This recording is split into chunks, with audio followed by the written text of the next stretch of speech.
And you say something very important, if this is a terrorist attack. We just keep saying that in a repeated basis. Not having any notion whatsoever of what's going on is to be reminded not only of the efficiency of terrorism, but just reminded of the efficiency of terrorism at this point.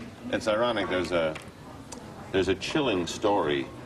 Lou Sholaro of the FBI, who was part of the capture of Ramzi Youssef, who was the mastermind of the last bombing of the World Trade Center, told me this story, that he was flying over the World Trade Center in a helicopter with the suspect Ramzi Youssef next to him after he was captured in Pakistan.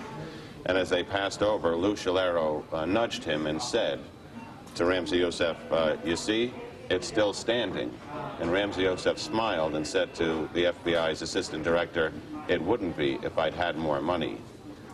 This was... In other words, more money to buy explosives, more money to run a more efficient operation than the one he ran from New Jersey in '93. Exactly.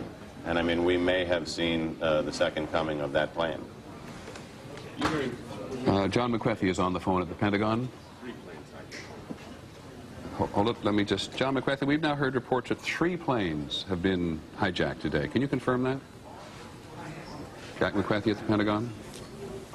Okay, then let me go quickly to someone named Don Wright, who saw the plane crash into the Pentagon. Don, are you there in Washington? Yes, I am. Can you tell us what happened? Yes, it was about 9:35, and I was looking out our 12th floor windows at 1600 Wilson Boulevard in Rosslyn, Virginia, and I watched this. It looked like a commuter plane, 2-engine, come down from the south, real low, proceed right on and crashed right into the Pentagon. Went directly into the Pentagon? That is correct. Looked like a deliberate act? A deliberate act, sir. And can you tell me what direction it came from, Don? It came from the south. Came from the south, up along the river, across the land? It came from the south. Okay, and did you happen to look at your watch? We thought it was just a little bit before 10 o'clock. Well, I was watching ABC News, watching the Twin Tower, and about the time I saw the plane, I watched it come in very low over the trees, and it just dipped down, came down right over 395, right into the Pentagon. And are you fairly sure that it was what we sometimes describe and recognize as a small commuter plane? Yes, it was. Good, Don. Thank you very much. Appreciate your help. You're Don very Wright, welcome. an eyewitness to the crash at the Pentagon. Now, we have had, as I said, reports today. There are hundreds of reports flying around, and so we beg your indulgence on us saying as often as we do, these are reports. They're sometimes unconfirmed, they're sometimes confirmed. We'll try to make it absolutely clear what we absolutely know and what we're uncertain about. There are now reports around of 3 aircraft having been hijacked today. So we have at least, because we've now had eyewitnesses to 3 apparently deliberate aerial assaults involving the aircraft themselves, 2 on the trade towers in New York City, and 1 on the Pentagon itself, just described by Don Wright as a small 2-engine commuter plane which came up from the south.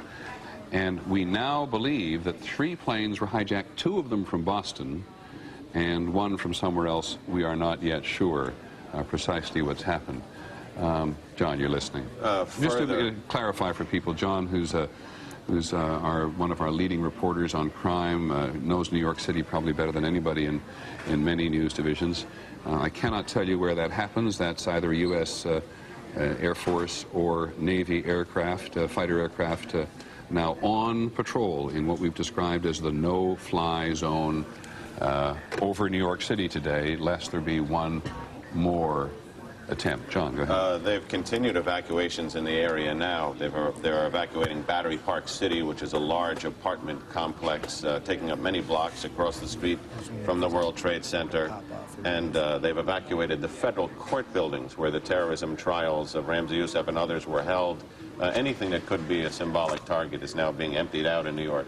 New York is going into kind of a lockdown mode. I think you'll also see in Washington the same kind of air patrols have been scrambled around principal buildings there. Okay. We have on the phone one of those people who makes his living analyzing terrorism. Kyle Olson, do you hear me? Yes, I do. I wonder if on a day like this anybody wants to be thought of as an expert on terrorism. Be that as it may, and assuming that, and knowing that much of the country is shocked at the apparent breadth of this, are you? Well, this is the kind of attack that has fallen more into Tom Clancy novels than into actual response planning. Having said that, we've been anticipating for a long time. We've wondered why it's been so relatively quiet. The suggestions of Osama bin Laden's involvement. What has he been doing since Cole? Other groups out there with a real or imagined grudge against the United States. The nature of the event is shocking. The fact that it's happened is not. Thank you very much, Kyle. Really appreciate it. Kyle Olson. Yeah, one quick thing. Yeah, go ahead. One quick thing. The suggestions that are floating around out there right now. There's apparently this claim from the Democratic Front for the Liberation of Palestine. Right. Very interesting to note. If this is legitimate, if this claim stands up, this appears to be the first time this group has targeted Americans. This group has primarily steered away from the more extreme end of the violence scale. They focused less on suicide bombings, more on gun attacks and that sort of thing in the territories against Israelis. Well, if this holds up, this is a very different tactic. Well, if it is true, and of course the Democratic Front for the Liberation of Palestine was very much involved in attacking aircraft in the 1970s, which carried Americans. So certainly let's accept your notion that it's a recent attack on Americans. Thank you, Kyle, very much. You bet.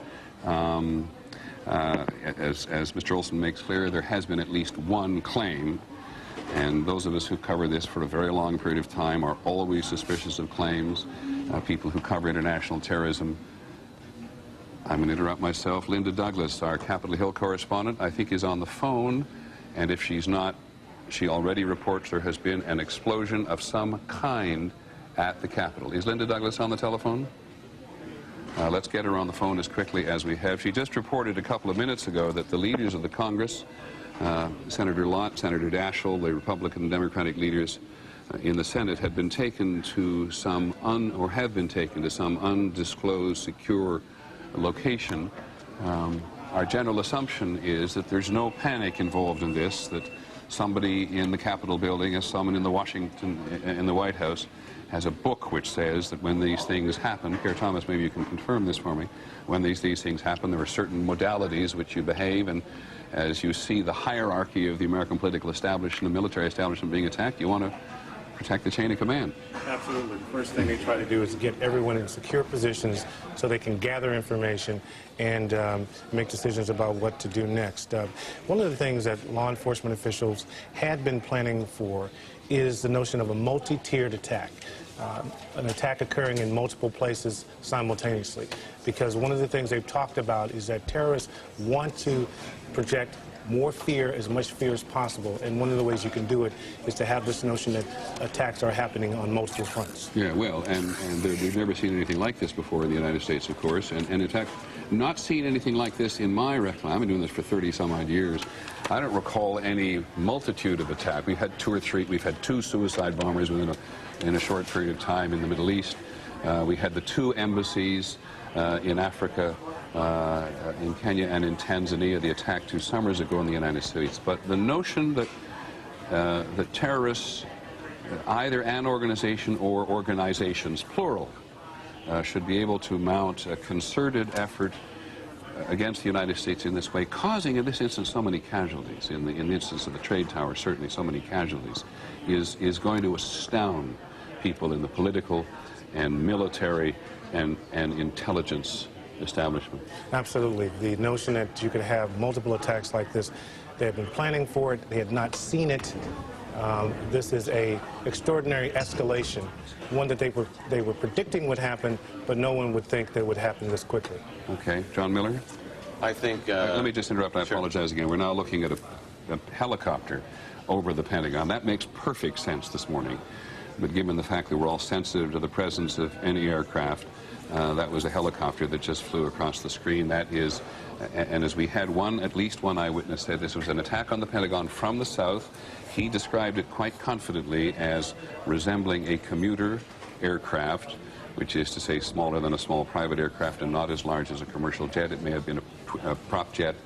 It may have been a jet, but it's a smaller version of the jets which so many people in so many middle-sized American cities are now accustomed to seeing. In terms of the realm of terrorism, this is going to be a real first test, literally by fire, for the Bush administration. You recall, after the embassy bombings in East Africa, the Clinton administration waited about 10 days and launched a missile attack against the camps of Osama bin Laden, who they felt confident at that time they could say was responsible for it, and who's since been charged in it.